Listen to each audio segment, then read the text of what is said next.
Nah, ini saya ingin membacakan berita pendapat yang dimuat oleh SNN ya, Satu Indonesia News Network, jaringan berita baru di mana saya menjadi dewan redaksinya, mengutip ahli hukum M. Taufik ya, Dr. Muhammad Taufik SH.MH dari Asosiasi Ahli Pidana Indonesia. Dia mengatakan hakim jaksa nodai proses peradilan Habib Rizik. Kita bacakan ya. Ini pendapat Muhammad Taufik. Jika biasanya penodaan terhadap proses pengadilan contempt of court dilakukan oleh terdakwa atau pihak lainnya, kali ini dalam sidang Habib Rizik Syihab di Pengadilan Negeri PN Jakarta Timur Jaktim, justru hakim dan jaksa penuntut umum yang melakukan penodaan. Ini karena hak-hak terdakwa yang tidak dipenuhi. Ingat, istilah contempt of court itu tidak hanya diartikan menodai pengadilan, tetapi juga menodai rasa keadilan yang dialami oleh terdakwa dalam kurung Habib Rizik Syihab, kata ahli hukum pidana Dr. Muhammad Taufik SH.MH kepada Satu Indonesia News Network Jumat kemarin ya. Ia mengomentari insiden upaya pemaksaan terhadap Habib Rizik untuk hadir di sebuah ruangan di Mabes Polri guna mengikuti sidang yang menjadikannya terdakwa. Sidang kedua tersebut berlangsung ricuh karena Habib Rizik menolak untuk hadir. Habib Rizik minta hadir langsung di PN Jaktim. Sementara hakim dan jaksa berpegang teguh pada peraturan Mahkamah Agung Perma nomor 4 tahun 2020 yang mengatur tentang sidang online. Majelis hakim yang mulia, saya didorong-dorong, saya dihinakan, saya tidak ridho dunia akhirat, kata Habib Rizik di depan majelis hakim. Ahli hukum pidana Dr. Taufik mengaku sudah melihat video tersebut dan miris menyaksikannya.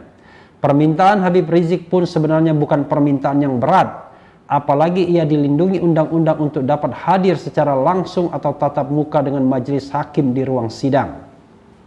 Sangat konyol melihat Habib Rizik yang belum dinyatakan bersalah diperlakukan seperti itu. Padahal orang yang sudah terpidana mati pun sesuai undang-undang harus dipenuhi haknya.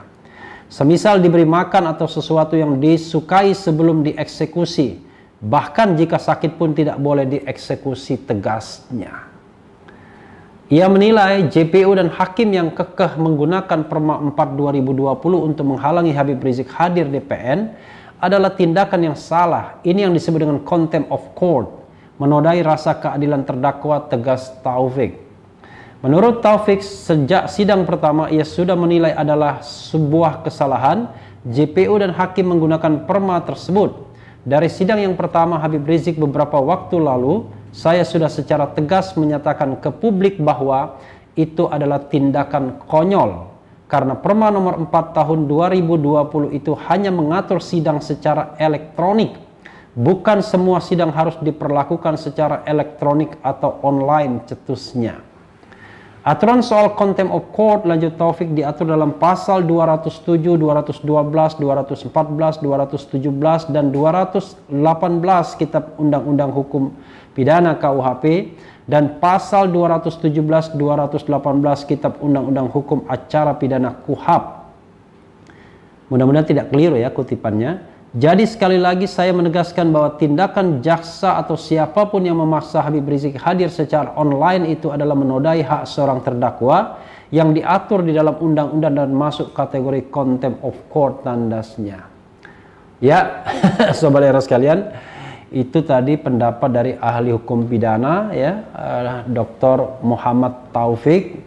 Saya setuju dengan pendapat tersebut dan ingin memperkuat dari sisi aturan perundang-undangan. Pertama, ada dua hal yang ingin saya garis bawahi soal Perma 4 2020 dan juga ada surat edaran ya, dan mengenai isi dari undang-undang sendiri yaitu KUHAP ya, undang-undang tahun 81. Jadi begini sobat era sekalian, kalau kita membaca sebuah aturan ya, aturan itu ada yang namanya mewajibkan, tapi ada yang namanya pilihan, choice. Kalau dia mewajibkan, maka tidak ada pilihan lagi.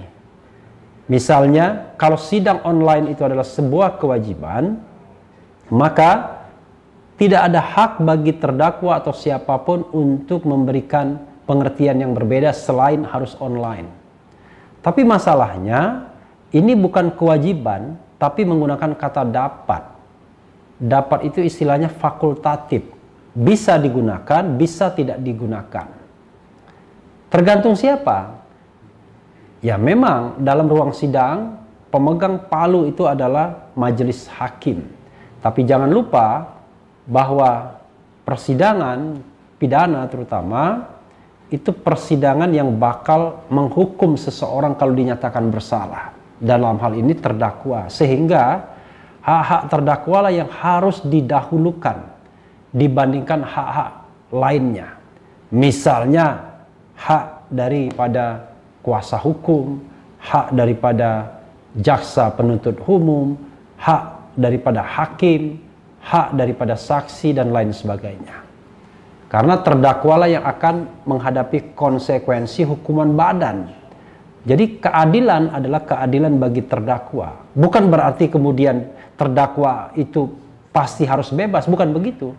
Pengertian keadilan itu adalah dia bisa mempertahankan argumentasinya sekuat-kuatnya untuk memperjuangkan katakanlah misalnya kebebasan dirinya atau paling tidak hukuman yang seringan-ringannya.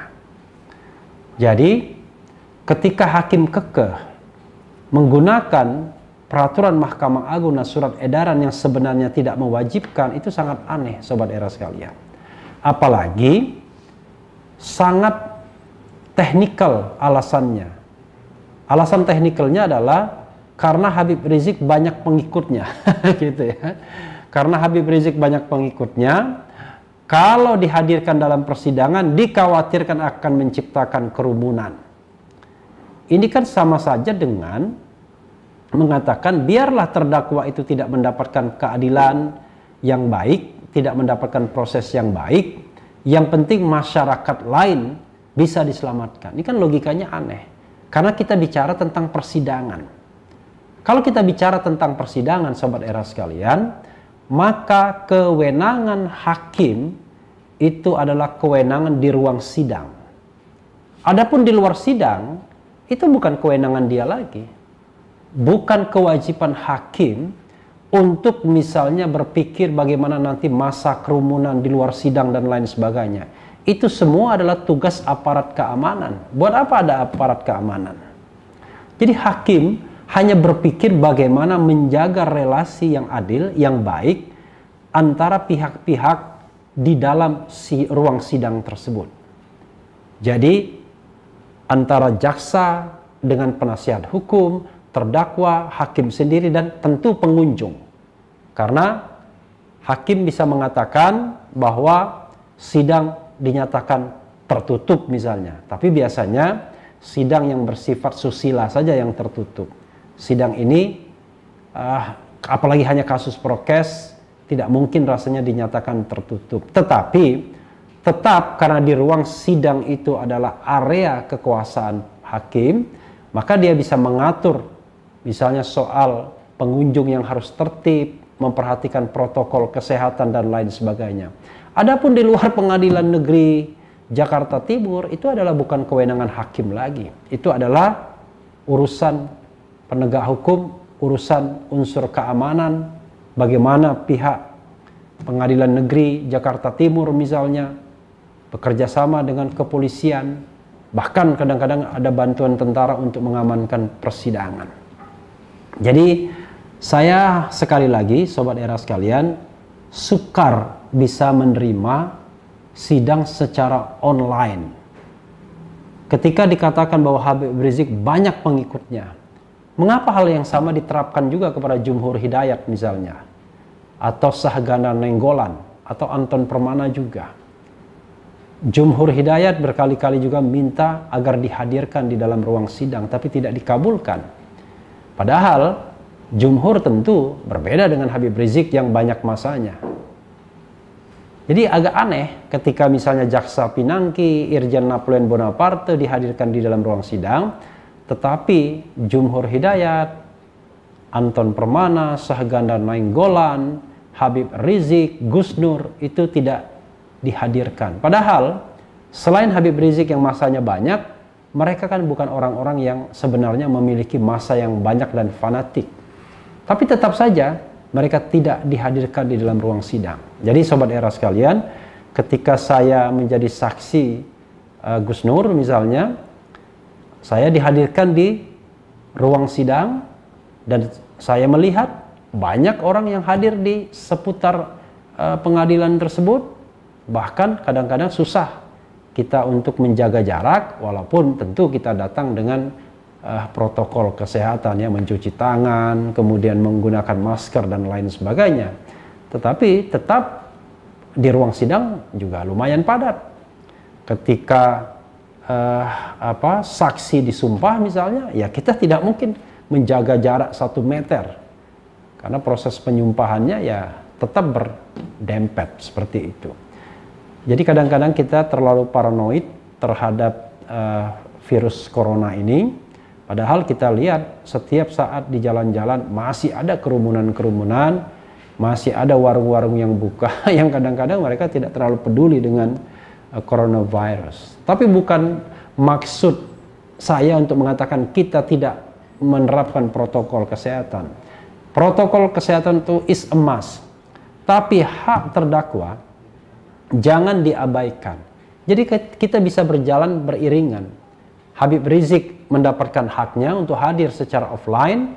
Protokol kesehatan tetap bisa diterapkan, bahkan bisa jauh lebih ketat lagi. Dengan deploying petugas keamanan dari kepolisian, bahkan kadang-kadang ada bantuan tentara.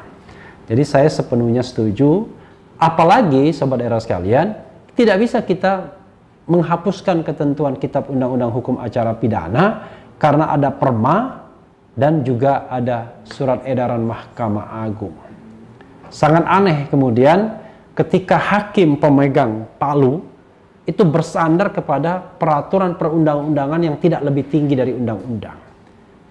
Padahal hakim harus patuh kepada pelajaran hukumnya, bahwa undang-undang harus diutamakan. Kecuali kalau tidak ada komplain dari Habib Rizik, rela mengikuti sidang secara online, maka hal seperti itu kita harus pahami sebagai sebuah kesepakatan yang bisa diterapkan, walaupun kesepakatan tersebut quote unquote melanggar undang-undang, dalam tanda kutip begini, melanggar undang-undangnya. Undang-undang mengatakan wajib dihadirkan di ruang sidang. Tetapi karena ini COVID-19, tidak mungkin kita mengubah KUHAP.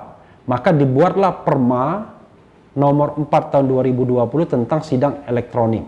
Dibuatlah surat edaran yang memberikan celah, membolehkan untuk diadakannya sidang secara online. Nah, ketika pihak-pihak tersebut semua sepakat, maka sesungguhnya tidak ada persoalan. Tapi kalau ada pihak yang berkeberatan dan yang keberatan itu justru terdakwa yang merupakan lakon utama di dalam sidang di pengadilan, maka sesungguhnya hakim harusnya memenuhi keinginan terdakwa.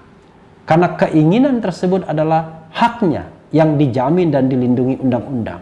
Kecuali permintaan-permintaan di dalam eksepsi, ya, di dalam nanti replik, duplik, ya kan, itu yang bisa saja kemudian tidak dipenuhi karena itu sudah merupakan proses pembuktian dalam persidangan, sehingga klaim-klaim misalnya soal kompetensi, soal tuntutan yang kabur, dakwaan yang kabur dan lain sebagainya, itu adalah soal-soal yang merupakan wilayah subjektivitas hakim untuk menentukannya, tentu berdasarkan fakta-fakta persidangan yang ada. Tetapi soal sidang offline dan online, dan di mana terdakwa di dalam tanda kutip didiskriminasi, hanya dia yang di online kan sementara yang lain di offline kan, maka sesungguhnya sudah terjadi persidangan yang berat sebelah sesungguhnya. Karena terdakwa sebagai orang yang terancam hukuman itu tidak mendapatkan sebuah kesempatan maksimal untuk membela diri.